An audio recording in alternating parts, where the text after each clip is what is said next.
Hi mga day! For today's video ay magluluto muna tayo. At dahil dyan, tara, samahan nyo ko! At yan nga day, nakasalang na yung pressure cooker dyan. At naka-on na rin yung kalan, naglagay ng kaunting mantika, garlic, tsaka halo-haluin lang po yan. Halo-halo lang po. Pagkatapos ilagay ang sibuyas. Pasensya na't ganyan ako magluto. Kamatis. Ito yung hindi naman first time ko nagluto dito. Kumbaga, na ano na din, tinuruan na ako ng amo kung paano magluto sila dito. Naglagay ako dyan ng chuknat. Chuknat ba yun? Bobo. At saka dahon ng, ayan na, nilagay ko na yung mga baharat pala. Sorry. Baharat. Naglagay ako dyan ng baharat aspar, kamon, zinjamil, at saka yung magic na powder, saka asin. Halo-halo lang at mag-mix yung mga panglasang nilagay natin. Nilagay ko na rin dyan yung manok. Kunti lang yan kasi nga hindi sila kumplito ngayon. Kunti lang yung pinaluto. Mga 3/4 lang. 3/4. May ganun pala. 3/4 na manok. So, ayan nga. Kailangan muna natin siyang halo-haluin para lumabas yung katas niya. At ganyan ang itsura niya mga day. Parang masarap, no? Parang lang. Charis. Hindi. Ganyan na yung itsura niya. Pagkatapos ay naglagay ako ng mainit na tubig. Tansya-tansya lang guys kung ano. Kung madami kang bigas na ilalagay pala. I mean, ilalagay na bigas. Lulutuin.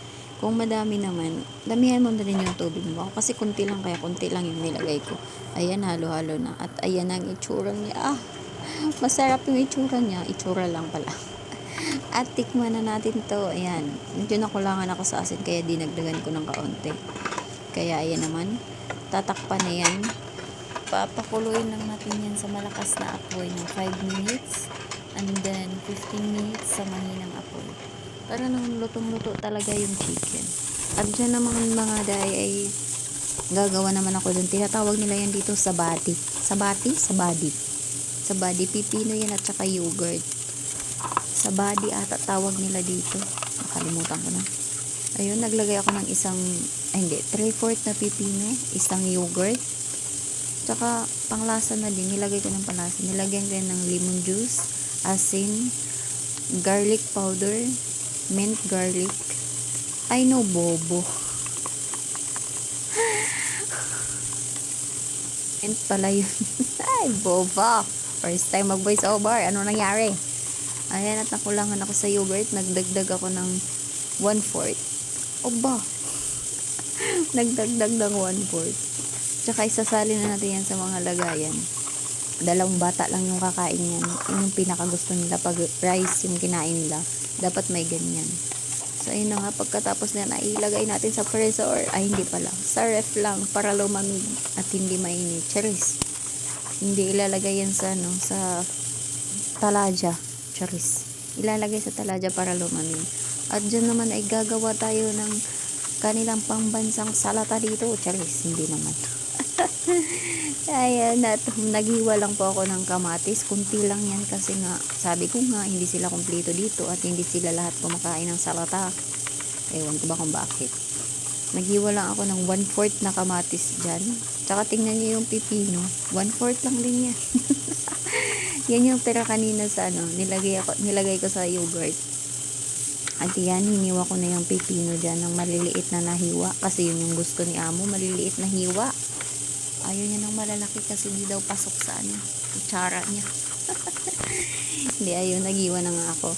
At ito, sino bang pamilyar dito? Tawag nila dyan dito, gerger. Naghiwa ako dyan ng gerger, maliliit lang din na hiwa. Tsaka yung sunod na hiwain ko ay lettuce. Ewan ko, lettuce bang tawag dito? Basta lettuce. Lettuce tawag ko nito. Lettuce nakikita ko eh, Charles. Hindi, lettuce talaga yung tawag ko dyan. Niwa ko lang din siya ng maliliit. Para same lang din ng size ng gerger na hiniwa ko. Tsaka, hindi ko muna yan hinalo. Pinagtabi-tabi ko lang, nilagay ko lang tabi-tabi. Tapos, ayan na. At dito naman sa sauce niya, naglagay ako ng lemon juice. suka, asin, garlic powder, at mix. Siyempre, magdadagdag pa tayo dyan ng olive oil. Ayan, naglagay ng olive oil. Kunti lang siyempre. Tikman. Nakulangan. Lagi na lang kulang sa asin. Buhos na lang lahat yan ng asin. Charis. At saka yung mint naman, hindi ko hinalo dun sa pinaka sauce niya kasi nalalanta. Iwan ko ba, ang pangit tingnan. Charis. Ayan na siya, oh. Masarap, diba? Ako lang masasarapan. At ayan na, medyo nahirapan pa ako sa pagmukas kasi nga napasobra yung paglock. Ayan na nga, at tapos na yung 15 minutes at isinalin ko na yan sa lagayan para ipasok natin yun sa oven. Ay, naku, charis lang. Oo nga, at ayan, lilinisin ko yung pinaka sabaw niya. Tatanggalan ko yan ng mga kamatis, kung ano-anong nilagay ko yan. Tatanggalan, ayaw nila ng may mga palaman. Charis. Hindi, yan eh. Parang pampalasa yan, mga tinanggal ko. Tapos, ayun na nga, tinanggal ko. Kumbaga, nilinis ko muna, tinanggal ko yung mga kamatis, sibuyas, yung mga nakalagay niya. At feeling ko lang, charis, nasobrahan sa sabaw, kaya, tinanggalan ko ng sabaw, nilagay ko dun sa small soap nila dito. Ayan, nilagay ko na yung bigas. Tsaka nakulangan ako sa tubig. Bakit naman ganun? Dinagdagan na naman ng tubig. Hindi, ayun nga, nagdagdag ako ng kaunting tubig. At saka tansya na lang kasi kunti lang yung bigas na sinaing ko. Tansya lang yung dami ng tubig. At yun, kinuhanan na naman ng tubig. Talaga namang nahihirapan sa pagtansya. Ito kasi yung first time kong magluluto na hindi kasama si madam. Tulog pa. Yan lang yung sinabi niya, nagdagdag na naman ng tubig. Hindi sabaw yan, sayang naman kasi. At saka masarap. Ako yung nagluto eh. Nilak at paapo yan ng 1 minute sa malakas, 15 minutes sa mahina.